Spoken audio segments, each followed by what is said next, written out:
사도 바울의 일평생의 꿈은 아시아 복음화였습니다. 그는 자기의 고향이 있는 길리기아 다소에서 태어났습니다.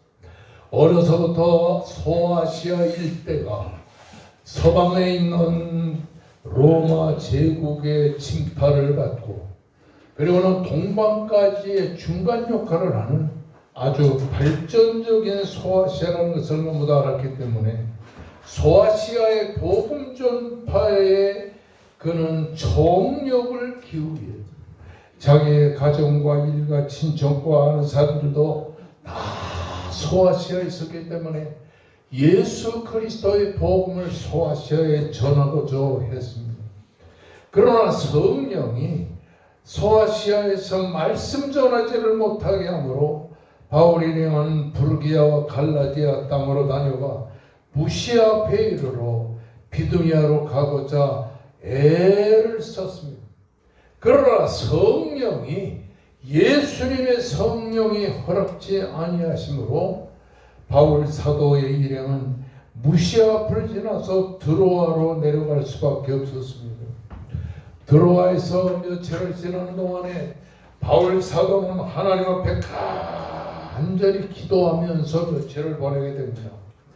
어느 날 한밤중에 바울은 마게도냐 사람 한 사람이 서서 그에게 청하여 마게도냐로 우리를 도우라는 환상을 보게 되는 것입니다. 하나님이 저들에게 복음을 전하라고 우리를 부르셨구나 이렇게 인정하고 마게도냐로 가기를 힘썼던 것을 성경에서 볼 수가 있는 것입니다. 그래서 드로아에서 배를 타고 사모드리아 네아폴리를 거쳐서 빌립보에 처음으로 도착해서 빌립보에서 하나님의 복음의 말씀을 열심히 증거하여 많은 이적을 행하게 되는 것입니다. 빌립보에서 그리스도의 복음을 증거하던 바울은 데살로니가와 베레아를 거쳐서 최고의 지성인들이 사는 아테네의 큰 꿈을 가지고 아테네의 복음의 전파를 이루면 헬라의 모든 것이 다 복음화될 것이라는 기대를 가지고 복음을 전개했습니다. 그러나 아테네의 복음에 실패한 바울 일행은 우연치 않게 거기에서 고린도로 향해서 가게 되는 것입니다. 고린도는 발칸 반도의 남쪽 페로폰네소스 반도의 남쪽에 위치한 항구 도시였습니다. 고린도는 전 헬라의 빛으로 불릴 정도로 헬라의 맹주 도시국가가 되었던 것입니다. 주전 146년에 로마의 장군 문메우스에 의해 이 고린도가 정복되고 나서 주전 46년에 줄리우스 시저에 의해서 재건되면서 로마의 동방 정책의 교두보가 되어 고린도는 큰 부흥과 발전을 거듭하게 되었습니다. 바울 당시에 고린도의 인구는 40만이었습니다. 40만이면 지금 양평이 12만, 11만 자꾸 인구가 줄고 있습니다. 그렇다면 4배 가까운 이런 고린도가 이렇게 부흥발전했는데 그 중에 20만 명은 자유민이었고 20만 명은 노예가 돼서 이 40만 명의 인구가 이 고린도에서 살고 있었던 것입니다. 헬라인과 전 세계에서 몰려든 여러 민족이 그리고 소수의 유대인들이 고린도에 머물러서 회당을 짓고 하나님 앞에 경배를 드렸습니다. 고린도는 우리가 아는 것처럼 상업도시였습니다. 로마의 물건이 고린도를 통해서 동방으로 가고 동방의 물건이 고린도를 통해서 로마로 가는 상업도시였습니다. 그뿐만 아니라 이 고린도는 철학과 체육이 발전을 하면서 로마의 검투 경기가 최초로 수입이 된 만큼 고린도 사람들은 놀기를 좋아하고 체육의 열기가 대단했던 것을 보게 되는 것입니다. 번영과 풍요 속에서 고린도의 정신문화는 퇴폐해요. 극도의 우상 숭배와 향락의 풍조는 고린도를 타락의 온상으로 치달리게 했던 것을 보게 됩니다. 예를 들면 고린도에는 아프로디타라는 여신이 있어서 우상 숭배와 만연한 가운데 그 우상을 섬기는 그 아프로디트 신전에 1,000명의 여자가 있었는데 그 1,000명의 여자가 전부 한마디로 말하면 창녀들이었습니다. 그래서 아프로디트 신전에 가서 우상을 섬기고 나온 남자들은 그 여신들이 있는 1,000명의 창녀들의 방으로 들어가서 음란과 퇴폐로 몸을 팔고 있었던 것입니다. 바울은 고린도에 가서 이런 상황을 보고서 가슴을 쳤습니다. 1년 반 동안 고린도에 머물면서 그 바울은 안타까운 마음으로 하나님 앞에 전도를 하기 시작했습니다. 유대인의 극심한 반대가 있었습니다. 회방이 있었습니다. 그러면서도 복음의 씨가 고린도에 뿌려진 바로 그때 바울의 제2차 복음 전도 여행이 바로 고린도의 복음을 전하는 그런 때였습니다. 1년만 동안 성공적인 포교를 마치고 바울은 소아시아의 수도가 될 만한 에베소에서 3년 동안을 간절히 복음을 증거했었습니다.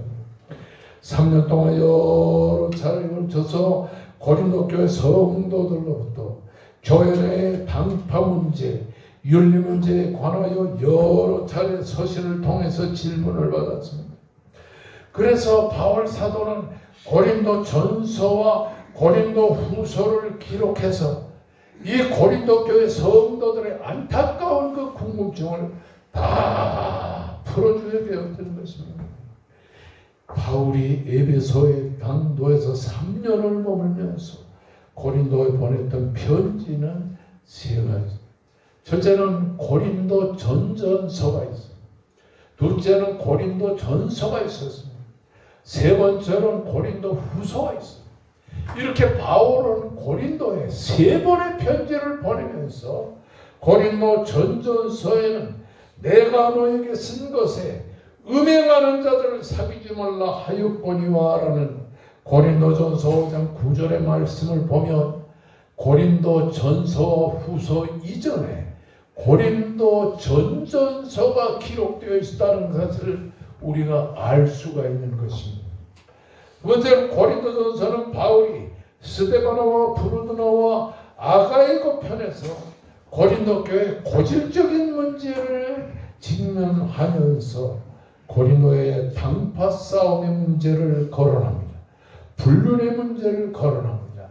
성도들과 함께 이 고린도에 일어난 사실 이러한 소송 사건이나 혼인 문제나 우상의 재물 문제나 부인의 머리에 이렇게 모자를 쓰는 문제나 성찬 문제, 성령의 은혜 문제, 부활의 문제, 헌금 문제들 고린도전서에서는 이런 모든 안타까운 문제들을 거론하고 있는 것입니다.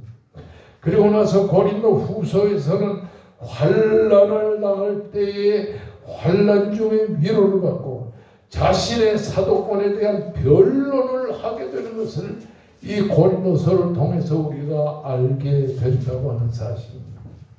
우리는 오늘날 이런 고린도 전서와 고린도 전전서와 그리고 고린도 후서를 공부하면서 특별히 오늘 여러분과 함께 생각하는 것은 고린도 후서 4장에 기록되어 있는 말씀을 우리가 이 본문을 통해서 기록하겠습니다.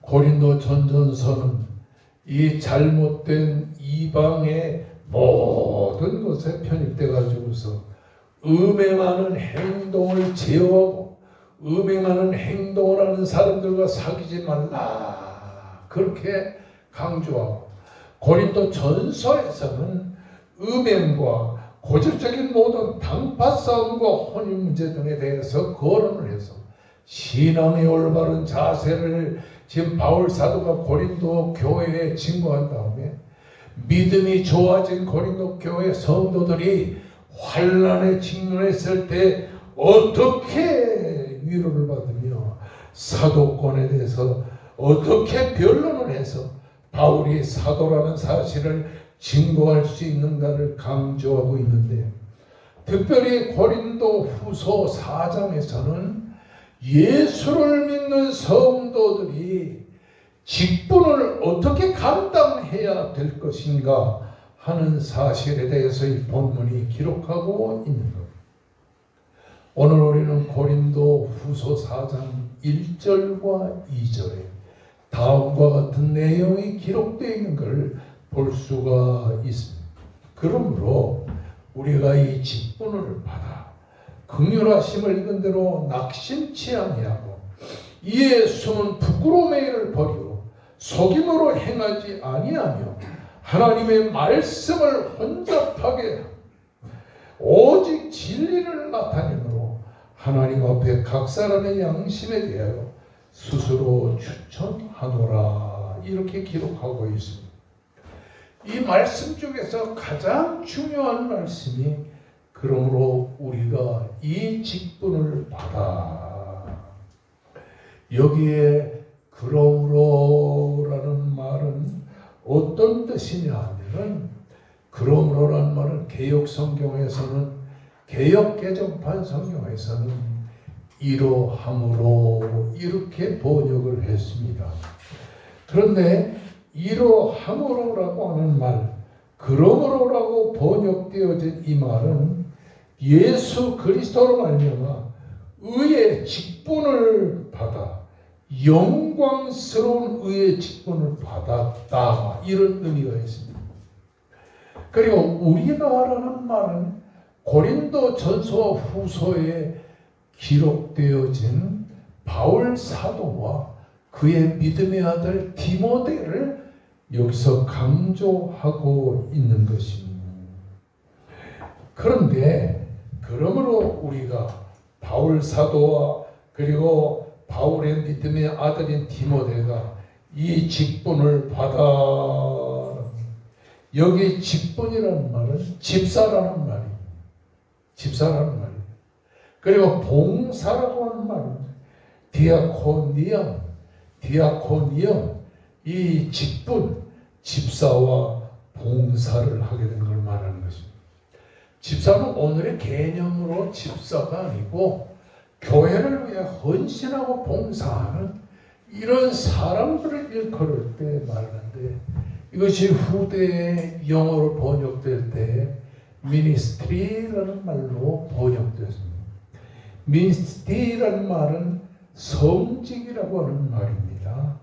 그리고 장관이라는 말이고, 오늘날 말하면 목사를 말하기도 하는 것입니다. 그러니까 이 본문에서 그러므로 우리가 이 직분을 받아. 그럼 바울 사도는 어떤 사람입니까? 스데반을 죽이는데 가표투표한 사람이요, 살인자예요. 수많은 그 그리스도인들을 핍박하여 감옥에 가둔 아주 악질적인 사람입니다. 이런 바울과 그의 믿음의 아들 디모데가 훗날 다메섹 도상에서 사울아 사울아 내가 어찌하여 나를 핍박하느냐고 하면서 이 사울을 책망하게 될 때 그 다메섹 도상에서 주여 누시니까 나는 내가 핍박하는 예수라. 이럴 때 바울은 거기서 완전히 변화가 된 것입니다. 이렇게 살인자가 변해서 온갖 죄악을 범했던 바울 사도가 직분을 받아. 이 직분은 바울이 받는 사도직을 말하는 겁니다. 여기서 말하는 사도직이라고 하는 말은 하나님의 뜻으로 말미암아 예수 그리스도의 사도가 된 바울과 고린도 후서 1장 1절에 그렇게 말합니다. 디모데는, 여기 사도라는 말은 어떤 뜻이냐니 보내심을 받았다. 그러니까 바울 사도가 이렇게 사도가 돼서 하나님의 보내심을 받고 하나님이 가라는 곳을 다 갔어야 됐다고 하는 사실인 것입니다. 소아시아의 고린도, 그리고 소아시아의 빌립보, 데살로니가, 그리고 베레아를 의시하여 아테네에서부터 시작해서 배를 타고 소아시아 그 서쪽에 있는 서쪽에 있는 고린도까지 바울 사도는 하나님이 사도로 부르심을 받으니까 사도가 돼서 하나님이 가라는 곳에는 어디에나 갔던 것을 보게 되는 것입니다.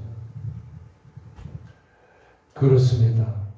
그러면 바울은 과연 무엇으로 보내심을 받았는가?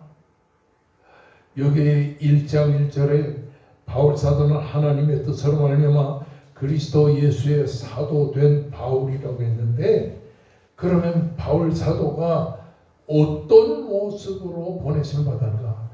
종의 모습으로 보내심을 받았다. 여러분, 고린도 후서 4장 5절의 말씀을 보면 우리가 너희의 종된 것을 전파함이라. 그리스도의 종입니다.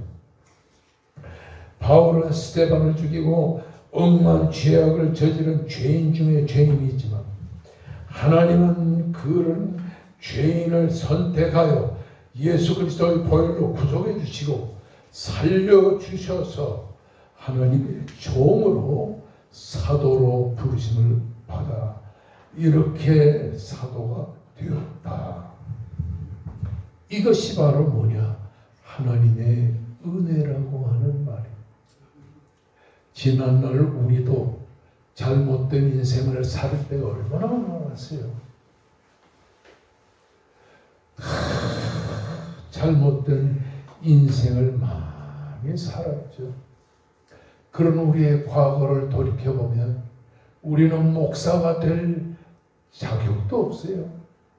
우리는 장로가 집사가 될 자격도 없고 권사가 될 자격이 없어요. 우리는 다 하나님 앞에 죄인입니다. 이런 우리를 하나님께서 하나님의 종으로 세워주시고 하나님의 종으로 세움받은 우리는 사도로 부르심을 입어 하나님이 가라는 곳으로 갔어요. 바울 사도는 소아시아의 복음을 증거하다가 나중에는 로마로 와서 로마의 감옥에 갇혀서 온갖 고통과 괴로움을 당하면서 하나님의 거룩한 직분자로서 사명을 입었다고 하는 사실인 것입니다. 여러분, 여기에서 우리가 하나님의 뜻으로 말미암아 우리가 직분을 받아 여러분도 목회자로, 그리고 여러분도 목회자뿐만 아니라 장로님들로, 집사님들로, 권사님들로 사명을 받았어요. 이렇게 하나님 앞에 우리가 직분을 받는데, 이 직분은 그냥 생겨지는 것이 아니고 이 직분을 수요하는 수요자가 있는데 그 수요자가 바로 하나님이라고 하는 사실인 것입니다. 우리가 교회에서 귀한 직분을 받는 것은 우리가 직분을 선택해서 나 장로 되고 싶어, 나 집사 되고 싶어, 그래서 하는 것이 아니고 하나님께서 수요하셔서 직분을 받는 것이라. 여기 우리 사모님들도 몇 분 나와 계신데요. 직분 중에 목사 사모가 제일 외롭습니다.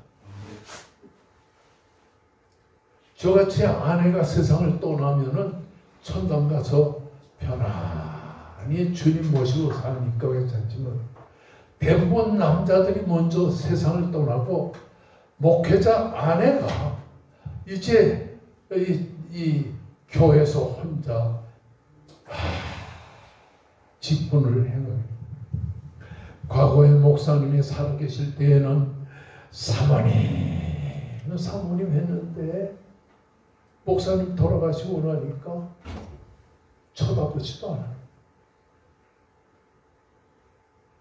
그러니까 목사님들은 사모님한테 잘해야 돼요. 아멘.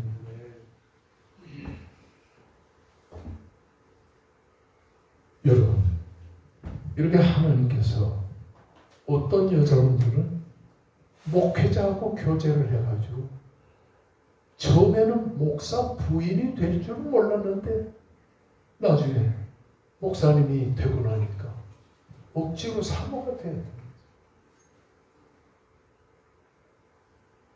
우리 정화본사님은 권사의 사명을 받았어요. 집사님도 집사의 사명을 받았어요. 이 직분을 누가 주셨어요? 하나님이 주셨어요. 그러면 여러분이 그냥 직분자라 이름만 걸어놓지 말고 하나님이 내게 주신, 하나님이 임의로 내게 주신 사명이 바로 이 직분이다. 우리가 이 직분을 받아 이 말씀 중에서 우리라고 하는 말은 이 로마서 후서 4장에 몇 번이 직분이라는 말이 7번이나 기록되는 거예요. 이렇게 성경에 구약이나 신약에 직분과 같은 단어가 2번 이상 계속 반복되는 것은 아주 그 직분의 중요성을 강조하는 말입니다. 우리가 바울과 디모데, 예수 그리스도의 십자가의 보혈로 구속함을 받은 우리 바울과 디모데를 말합니다. 이런 우리가 하나님의 직분을 받았다고 하는 사실인 것입니다. 여기서 오늘 우리가 생각해야 되는 것은 하나님이 주시는 직분은 그냥 생겨지는 것이 아니고 하나님이 선택함을 받은 선택자들에게 하나님이 반드시 주시는 직분인데 수여자는 바로 하나님이 주신 것이다 하는 사실입니다. 저는 대광고등학교를 나왔습니다. 어제도 이렇게 서울에 갔다가 이 도남동에서 이렇게 나오는데 대광고등학교가 거기가 쫙 큰 고등학교가 있어서 내가 저 대광고등학교를 나왔지 이렇게 생각하면 참 감개가 무량했어요. 대광고등학교는 우리 다닐 때는 서울대학교에 한 30-40명씩 들어갔어요. 그리고 고려대학교와 연세대학교에 한 60-70명씩 입학을 했어요. 그러니까 아주 좋은 학교였죠. 근데 저는 아무 생각도 없이 아버지가 신학교 가라 그래서 그때 유명한 신학교는 연세대학교 신과대학이 있었는데 거기에 입학원서를 내놓고 떨어지면 할 수 없지 뭐. 그리고 입학원서를 낼 때 아버지가 나를 불러요. 자연아, 너 한의과 대학 가는 것도 괜찮겠다. 내가 맏아들에다 6년 내에 앞으로 다 책임을 져야 되는데 신학교 보내기는 좀 그랬다. 그래서 이 경희대 신과, 경희대 한의과에 들어가가지고 제가 공부는 잘못했지만 시험 치는 데에는 아주 은사가 있었어요.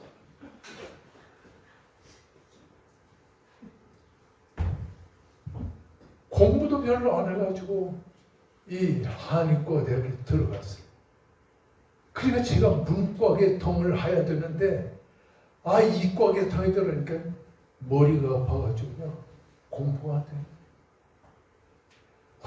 그게 졸업을 해가지고 보건복지부에서 행하는 국가고시를 시험을 쳤는데요. 공부도 별로 안 했는데 합격했어요. 아멘 해주시면 얼마나 고맙겠어요. 네. 나도 내가 놀랐어요. 아야, 내가 공부도 그렇게 많이 못했는데 합격했구나. 그래가지고 결혼을 해가지고 아내를 모시고서 아버지가 돈을 줘야 될 텐데 아버지가 돈을 안 줘요. 우리 아버지가 전체로 아들, 딸한테는 용돈도 안 주고 형님의 아들들 다 불러서 고등학교 졸업시키고 대학교 졸업시키고 이랬으면 그 사촌들이 아주 잘 살고 있습니다. 그래서 나는 고등학교, 대학교 다닐 때도요. 하도 아버지가 돈을 안 줘서 매일 밤 아버지 주머니 돈 있는 거 도둑질 해가지고 그리고 도둑질 해가지고서는 학교 가가지고 대강고등학교 가가지고선 다들 가난하게 사는데 나만 아버지 돈을 가지고서 매일같이 친구들한테 밥 사주고 와 이러면서 이 학교를 다녔어요.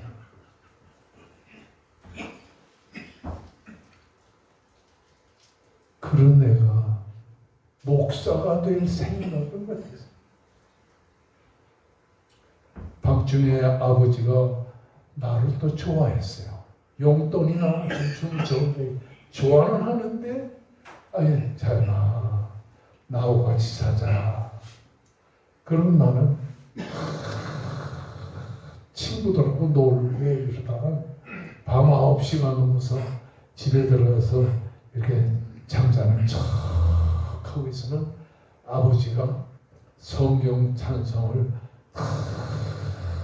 머리맡에 놓고 하나님께 간절히 기도하면 나는 잠을 척 갈고 코를 골면서 실제는 자지도 않는데 코를 골면서 자는 척 하고 있으면 아버지는요 돈을 한의사였는데 그 당시 아버지가 전국적으로 유명한 명의였어요. 그러니까 뭐 약값도 싸게 받았지만은 이 책상을 이렇게 들여다보면 거기에 돈이 수북히 있는데 아버지는 저금도 안 하고 이 주머니에 얼마, 저 주머니에 얼마, 뒷주머니에 얼마 이렇게 놓고 그 돈을 거기다 쫙 넣어놓고서는 거기에다가 이렇게 아버지 옷을 갖다가 걸어놔요.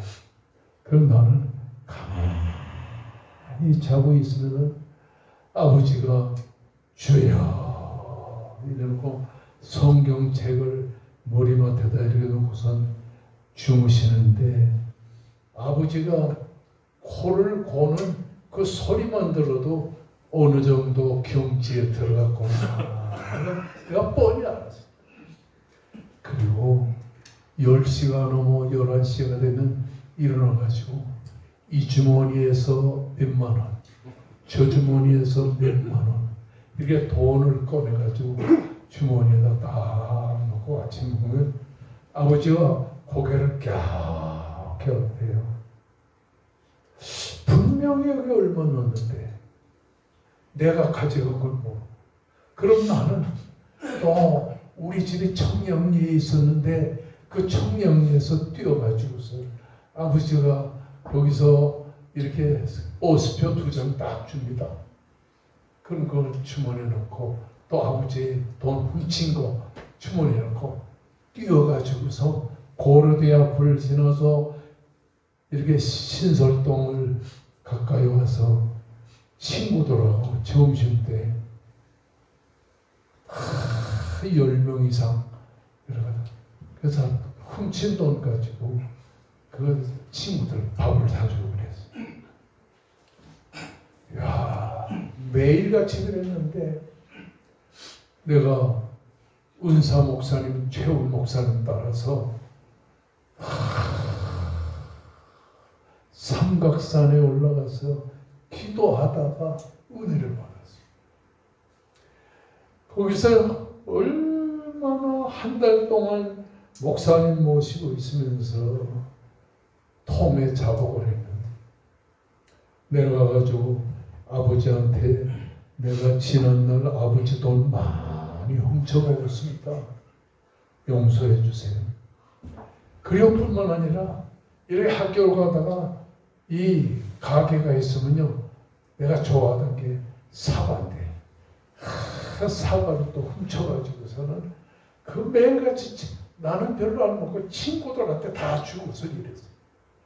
그 사과 훔쳤던 생각이 나가지고 아버지한테 돈을 좀 받아가지고 그 가게에 가서 내가 고등학교, 대학교 때 사장님네 가게에서 많이 훔쳐먹었으니 이해를 하십시오. 그리고 돈을 이렇게 10수만 원 드리고 이랬어요.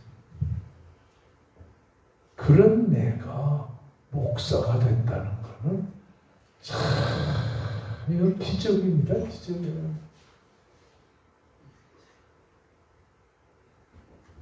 바울 사도는 하나님의 사도가 돼서 믿음의 아들 디모데와 함께 사도의 직분을 받아.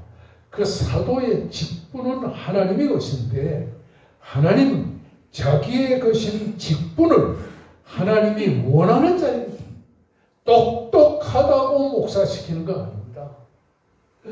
여러분, 아무나 장로가 되는 것이 아니고 집사가 되는 것이 아니고, 이제 우리는 은퇴한 분들이 대부분인데, 지난 날은 우리가 바르게 못 살았어도 우리가 은퇴한 이후에 죽을 때까지요, 몇 년 동안에 하나님 앞에 귀한 직분을 하나님이 주신 것으로 생각했어요. 나는 장로 직분 다 맞췄어, 나는 이제 장로가 아니야, 이러지 마시고 이제 남은 몇 년 동안에 하나님이 내게 주신 장로와 집사와 권사, 이런 사명의 직분을 잘 감당할 수 있는 여러분 되시기를 주의 이름으로 축원합니다. 아멘. 자, 하나님이 주신 직분을 감당하려면 어떻게 해야 되느냐? 고린도 후서 2장 16절에 누가 이것을 감당하리요? 라고 말했습니다. 이 하나님의 직분을 잘 감당하려면 고린도후서 4장 7절에 따라주다 우리가 이 보배를 질그릇에 가졌으니. 여러분, 바울 사도가 이 직분을, 사도의 직분을 받아서, 이 사도의 직분을 뭐라고 그랬냐니, 우리가 이 보배를, 직분은 보배예요. 보배, 질그릇에 가졌으니, 우리가 하나님께로부터 받은 보배인 직분을 질그릇에 가졌다. 질그릇은 뭐예요? 질그릇은 연약한 우리를 말하는 겁니다.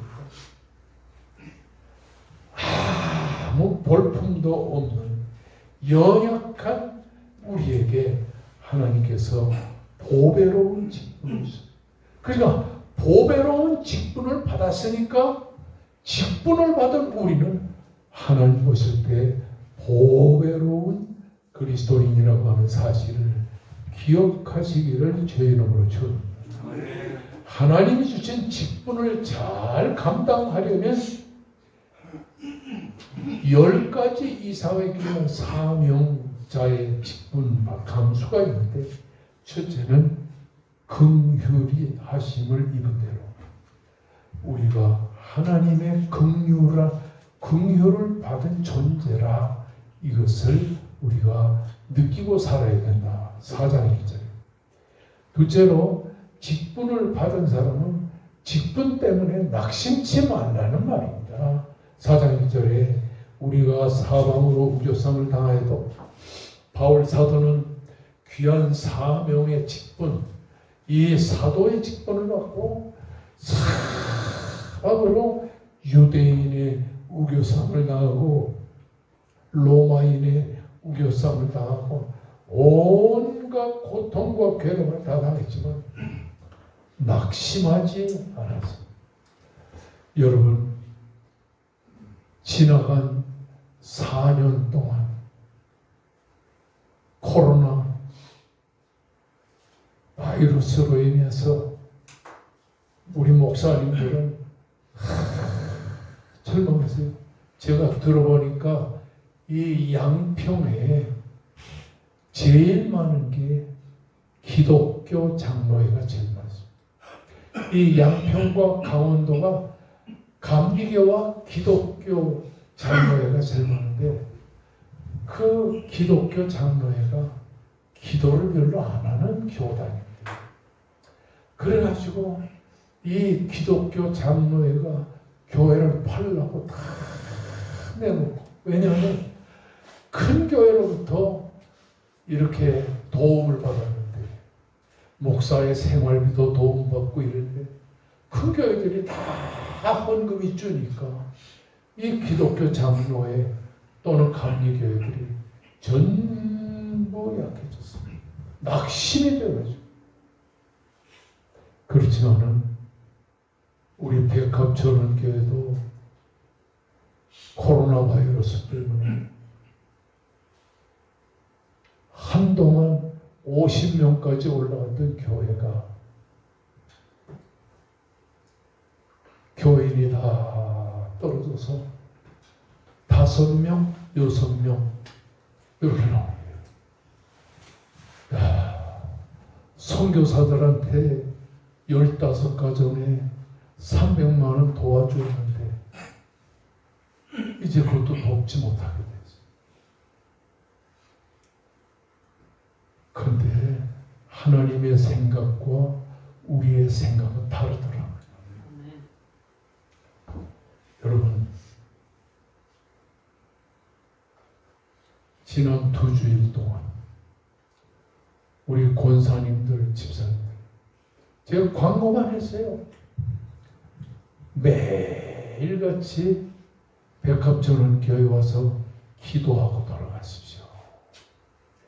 그랬더니 우리 권사님들이 매일같이 거리도 상당히 먼데 이 백합전원교회 와서 기도하고 너무 감사해요.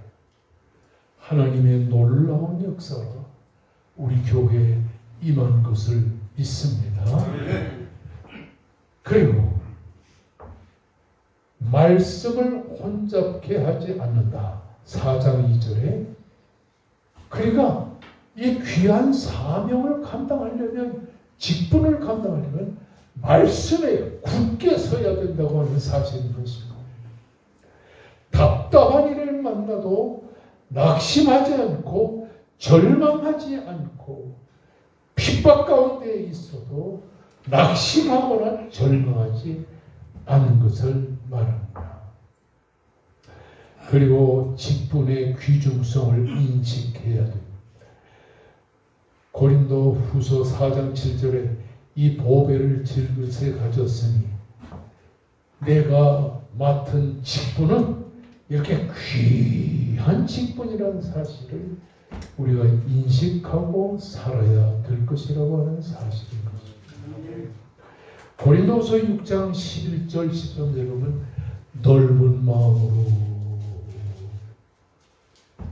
특별히 우리 목회자는 마음이 넓어야 돼요. 목회하다 보면은 목사를 속 터지게 하는 교인들이 적지 않게 있어요. 우리 왕성교회는 비교적 아주 목사에게 잘하는 교회라고 소문이 났는데도 이 왕성교회도요, 이 길자연 목사 속을 그냥 속을 태우는 사람들이 한 10대 명 있었어요. 그래서 너무 힘들어가지고 어떤 때는 이런 기도를 했습니다. 하나님 아버지, 나 괴롭히는 장로, 집사, 권사 제발 좀 내보내 주시기를 간절히 바랍니다.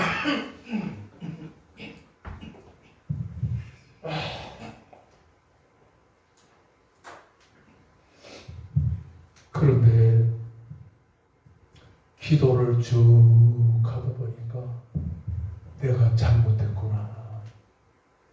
우리 예수님은 가룟도다 때문에 온갖 고통과 괴로움을 당했는데도 예수님이 가룟도다 내보내달라고 기도 안 했거든요. 그래서 그런 기도라고 하나님 앞에 회개를 또 열심히 했습니다. 용서해 주세요. 나를 쫓겨날 놈은 난데 내가 교인들 좀 그랬다고 해서 괴롭혔다고 해서 되겠습니까? 우리 사명을 받은 사람은 마음을 넓혀야 될 것입니다. 넓은 마음으로.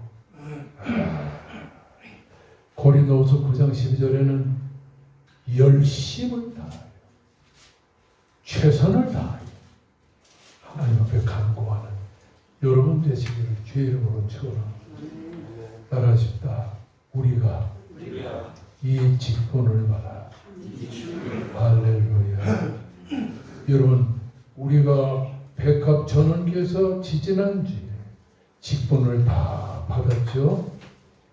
그러므로 우리가 이 직분을 받은 대로 경건하게 바르게 하나님의 사명을 완수하여 바울처럼 어디를 보내든지 하나님께 영광을 돌리며 직분의 사명을 감당하여 승리하는 여러분 되시기를 주의 이름으로 축원합니다.